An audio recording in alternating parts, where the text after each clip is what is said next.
지난주 미국 상무부 경제분석국이 발표한 금년 1분기 GDP 성장률에 속보치가 나오자마자 월가에는 차가운 긴장감이 감돌았습니다. 지난 1분기 동안 실질 경제 성장률이 시장의 예상치보다 훨씬 둔화되었기 때문입니다. 설상가상으로 개인 소비 지출 PCE의 근원 물가는 시장의 기대보다 훨씬 높게 상승했습니다. 경제 성장이 둔화되고 물가가 올랐다는 결과치는 1970년대에 이 악몽을 떠올리기에 충분했습니다. 다행히 이날 기술주들의 실적 호조로 뉴욕 증시는 선방했으나 GDP 둔화와 PCE 근원 물가에 대한 월가의 우려는 단순한 긴장감을 넘어 작지 않은 공포를 느끼게 할 정도였습니다. 따라서 포커스 금제톡은 이코노미스트들의 공포의 실체, 1970년대 악몽 재현 가능성, 그리고 1분기 GDP와 PCE 분석, 5월 FOMC 이후 투자 전략 등의 순서로 살펴보도록 하겠습니다. 자, 이제 오늘의 상세한 이야기 속으로 들어가 보겠습니다.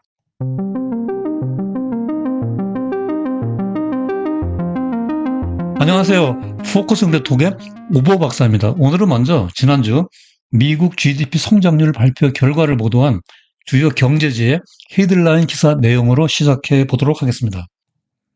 월스트리트 저널은 1분기 GDP 보고서 경제 성장률을 둔화로 확인, 다수의 이코노미스트들이 금년 후반에 경기 침체를 예상한다고 보도했습니다. 여기서 한 발 더 나아가 포춘지는 경기 침체라기보다 스태그플레이션이 더 공포스럽다. 또 미국 경제는 당연히 스태그플레이션에 직면할 것으로 보인다며 더욱 암울한 보도기사를 내놓았습니다. 자, 그러면 월가의 이코노미스트들이 공포를 느끼게 한 실체가 무엇이었는지 살펴보도록 하겠습니다. 먼저 상무부가 발표한 속보치의 결과 중에서 핵심 포인트만 짚어보죠.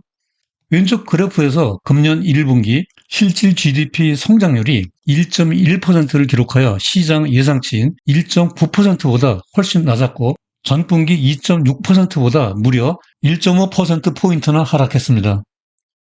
향후 전망치도 별로 좋지 않았는데요. 여기 회색 막대처럼 금년 2분기 이후 한 차례 마이너스 성장 포함 소폭 성장에 그칠 것으로 예상됩니다. 반면에 개인 소비 지출 PCE 물가 지수는 근원으로 4.9% 상승했는데요. 이는 시장의 예상치 4.7%보다 0.2%포인트 높은 수치입니다. 전분기 대비로는 4.4%에서 무려 0.5%포인트나 상승한 것입니다. 그러면 실질 GDP 성장률 둔화와 PCE 근원 물가 상승이 동시에 진행된다는 의미인데요. 이것은 과연 무엇을 암시할까요? 다음으로 넘어가 보겠습니다. 거시경제학 이론에 따르면 스태그플레이션이란 경기 둔화를 의미하는 스태그네이션과 물가 상승을 뜻하는 인플레이션의 합성어인데요. 이를 다시 분해하면 스태그플레이션은 실질 GDP 성장 둔화나 마이너스 역성장과 함께 높은 인플레이션 그리고 실업률이 증가하는 세 가지 현상이 동시에 발생하는 것을 특징으로 하고 있습니다. 이번에 발표된 1분기 보고서는 GDP 성장 둔화와 근원 PCE 상승으로 두 가지 요소를 충족하고 있습니다. 다만 아직 실업률은 낮은 상태를 유지하고 있는데요. 이것은 대표적 후행성 지표이고 경기 침체 말기에 급상승하는 경향이 있기 때문에 아직 속단하기는 이릅니다. 결과적으로 지난주 상무부가 발표한 1분기 GDP 보고서는 스태그플레이션 가능성을 우려하기에 충분한 속보치였다고 할 수 있겠습니다. 자, 이제 지금부터 잠시 타임머신을 돌려 스태그플레이션 악몽이 있었던 1970년대와 그 이후 1980년대 초로 돌아가 보겠습니다. 여기 그래프에서 빨간색 선은 인플레이션, 검은색 선은 실업률을 각각 나타냅니다. 1973년부터 75년 사이 제1차 오일 쇼크와 제4차 중동 전쟁 발발로 인플레이션이 급등했습니다. 설상가상으로 1970년대 말에는 제2차 오일 쇼크까지 덮쳐서 급기야 인플레이션이 두 자리 숫자로 치솟았습니다. 실업률도 6% 이상에 달해 고용시장이 꽁꽁 얼어붙었습니다. 결과적으로 1970년대 내내 인플레이션이 두 개의 낙타봉을 그리면서 높은 실업률 속에 만성적인 스태그플레이션이 지속되었습니다. 결국 1980년대 초에 가서야 인플레이션이 잡히면서 정상화되기 시작했습니다. 그 당시 연준의 통화 정책은 혼돈 그 자체였습니다. 여기 그래프에서 빨간색 선은 인플레이션, 청색 선은 기준금리를 각각 나타냅니다. 1970년 2월 당시 닉슨 미국 대통령은 자신의 측근이었던 아서 번즈를 연준 의장으로 임명했습니다. 초기에는 기준금리와 인플레이션이 안정되기 시작했으나 1972년 중반부터 상승하기 시작했는데요. 가격 제한 정책을 시행하다가 오히려 공급 부족으로 물가가 뛰기 시작한 것입니다. 설상가상으로 1차 오일 쇼크가 인플레이션에 기름을 부어버렸습니다. 그러나 번즈 연준 의장은 경기를 부양하려고 인플레이션이 치솟는 상황에서도 무리하게 기준금리를 인하하는 확장적 통화 정책을 들고 나왔습니다. 결과는 불을 보듯 뻔하여 인플레이션이 천정부지로 치솟게 되었습니다. 1979년 카터 대통령은 구원투수를 등판시켰습니다. 폴 볼커를 연준 의장으로 임명한 것입니다. 볼커는 1981년 6월 기준금리를 20%로 인상하는 초강수를 두어 15%에 육박하던 인플레이션을 1983년에 3%까지 끌어내리는 데 성공했습니다.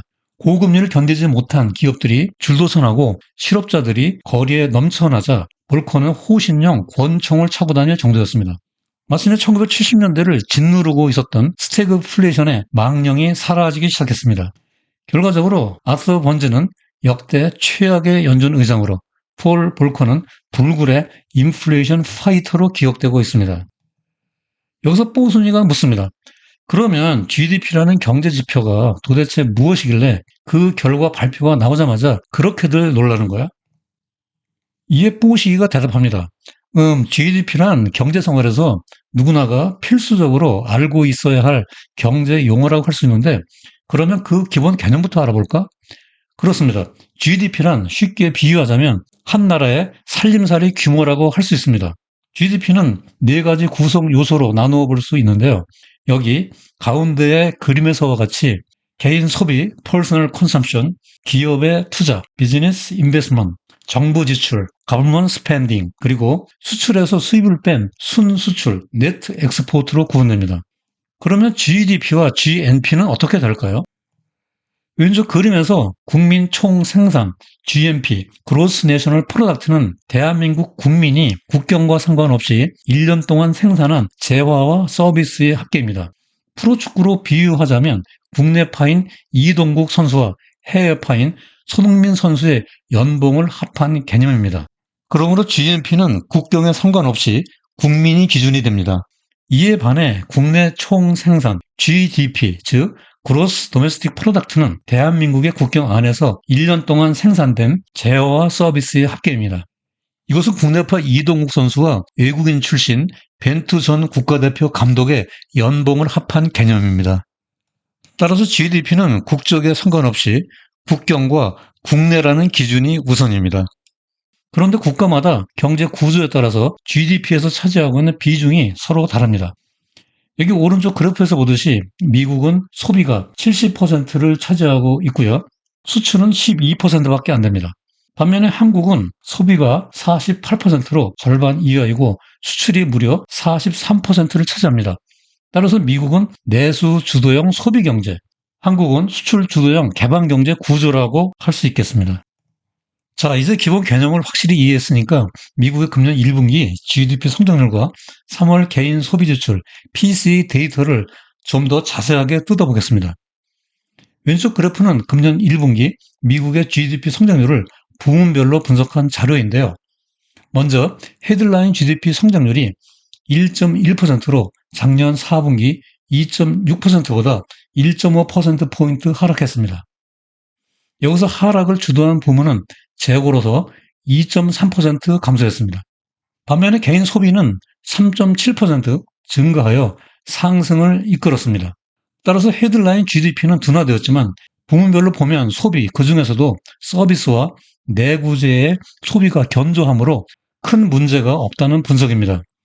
위에서 살펴본 대로 미국 경제가 소비 주도형 경제 구조를 가지기 때문이죠. 한편 오른쪽 그래프에서 3월 헤드라인 PCE가 전월 5.1%에서 4.2%로 하락했습니다. 하지만 에너지와 식품을 제외한 근원 PCE는 전월에 4.6%에서 4.7%로 상승했습니다. 끈적끈적한 근원 PCE가 헤드라인 PC의 하락, 즉 디스인플레이션 효과를 희석시키고 있습니다. 정리하자면 1분기 GDP 성장률 둔화는 개인 소비가 견조하여 크게 우려할 상황이 아닙니다. 1분기 근원 PCE가 상승하긴 했지만 최근 3월에 헤드라인이 4% 초반까지 하락하여 긍정적이라는 분석입니다. 다만 끈적끈적한 근원 PC에 대한 우려는 여전히 남아있다고 할 수 있겠습니다. 자, 이제 현 상황이 월가 이코노미스트들의 우려대로 1970년대식 스태그플레이션의 악몽이 재현될 가능성에 대해 진단해 보겠습니다. 여기 스위스의 재보험회사 스위스 리의 보고서를 하나 가져와 봤는데요. 스태그플레이션 리스크가 되돌아왔으나 70년대 스타일은 아니라고 일축하고 있습니다. 그 이유는 기본적 경제 전망의 특징이 스태그플레이션과 비슷한 점도 있지만 일시적이고 경기 순환적이며 그 당시처럼 구조적이지 않기 때문입니다. 현재는 그때와 매우 다른 경제 여건이고 성장 둔화는 궁극적으로 인플레이션 인하로 연결될 것으로 분석하고 있습니다. 따라서 결론은 1970년대식 스태그플레이션의 재현 가능성은 낮다라는 것입니다. 하지만 경기 침체 진입 가능성은 여전히 상존해 보입니다. 이전 영상에서 경기 침체의 시그널을 보내는 여러 가지 경제 지표를 살펴보았기 때문에 이번에는 대표적인 금융 지표와 실물 지표를 각각 하나씩만 들여다보겠습니다. 먼저 왼쪽 그래프는 금융 지표로서 단기 선도 스프레드 NTFS의 변동 추이입니다. 이것은 파월 의장의 곡선이라고 불릴 정도로 파월이 100% 신뢰한다고 말할 정도로 신뢰도가 높습니다. 이 곡선이 지난 11월부터 마이너스 구간으로 하락하여 4월 23일 현재 마이너스 180bp 이상 역전되어 있습니다. 오른쪽 그래프는 실물 지표로서 공급관리협회 ISM이 발표하는 제조업 구매자 관리지수 PMI의 변동 추이입니다. 이 지수는 대표적인 경기 선행 지표라고 할 수 있는데요. 50 이하이면 경기 둔화, 45 이하이면 경기 침체 신호로 해석됩니다. 이 PMI가 6개월 연속으로 50 이하에 머무르고 있습니다. 이는 글로벌 금융위기 이후 최초입니다. 연준의 긴축 정책의 시차 효과가 본격적으로 나타나는 수개월 이내에 45 이하로 하락하여 경기 침체에 진입할 가능성이 높아지고 있는 이유입니다. 이에 따라 앞으로 파월 의장은 긴축 통화 정책의 선택지를 두고 고민이 깊어질 것으로 보입니다.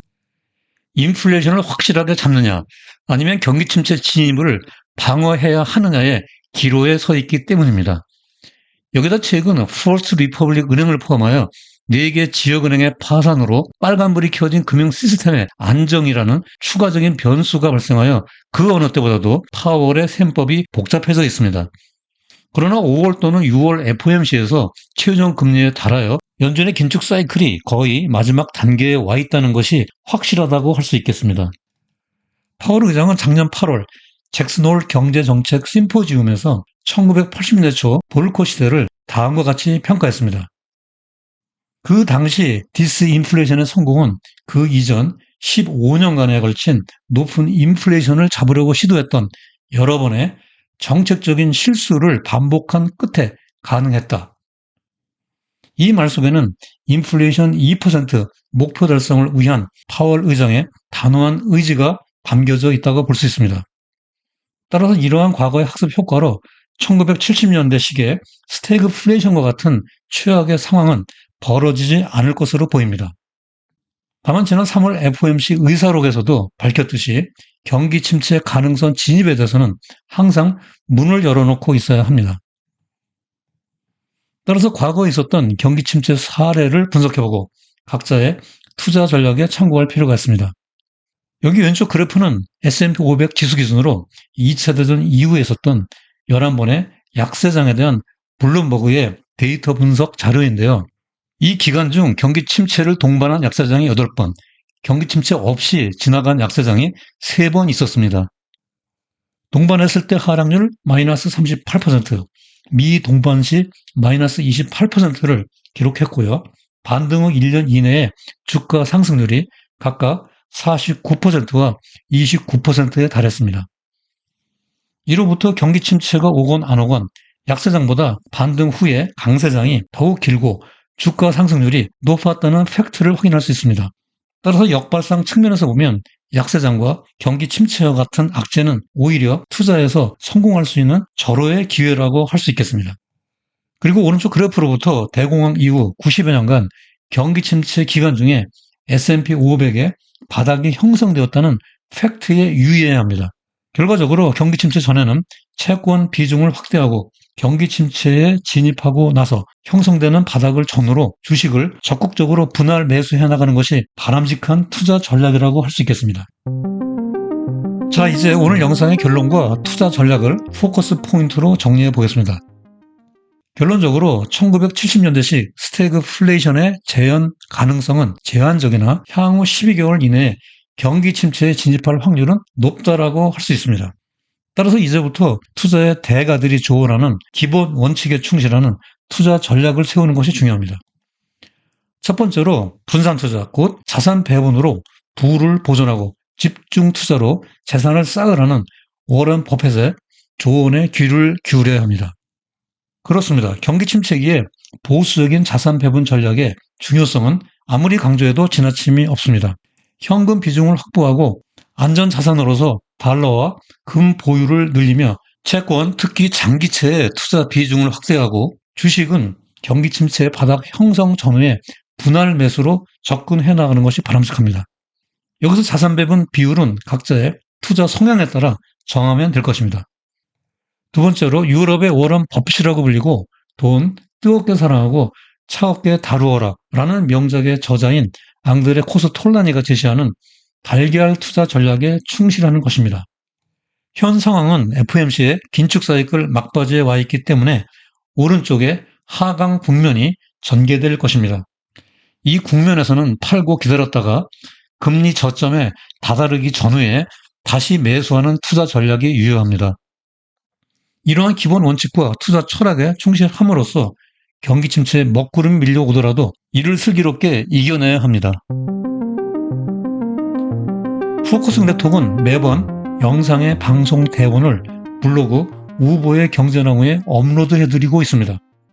영상의 정확한 데이터 확인이나 콘텐츠의 세부 내용에 대한 구체적인 리뷰가 필요하신 분들은 방송 시간 몇 시간 후에 아래 링크에 연결하여 많이 활용해 주시기 바랍니다. 오늘 영상이 도움되셨다면 구독과 좋아요 부탁드리고요. 다음에도 여러분들의 경제 지식을 넓히고 투자 생활에 힘과 도움이 되는 유익한 영상으로 또다시 찾아뵙겠습니다. 지금까지 끝까지 시청해 주셔서 대단히 감사합니다.